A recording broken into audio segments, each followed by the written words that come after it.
Wow, এবার অবশেষে superstar Shakib খানের রাজকুমার সিনেমা নিয়ে মন্তব্য করলেন কলকাতার জনপ্রিয় অভিনেত্রী এবং শাকিব খানের পরবর্তী সিনেমার নায়িকা মিমি চক্রবর্তী।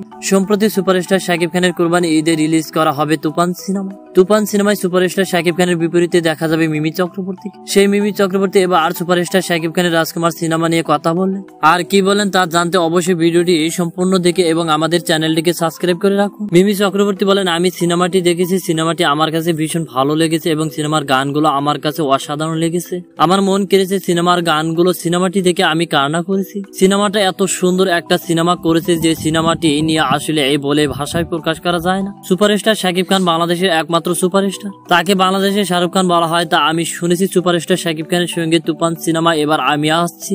আপনারা তৈরি থাকুন, কুরবানি ঈদে সিনেমা হলে দেখা হচ্ছে আপনাদের সাথে। প্রিয় দর্শক, এ বিষয়ে আপনার মন্তব্য কি তা নিশ্চয়ই কমেন্ট করতে ভুলবেন না। আর ভিডিওটি ভালো লাগলে একটা লাইক দিন। আর নিত্য নতুন আপডেট করতে চ্যানেলটি সাবস্ক্রাইব করুন, পাশে থাকা বেল আইকনটি বাজিয়ে দিন। পুরো ভিডিওটি দেখার জন্য অসংখ্য ধন্যবাদ।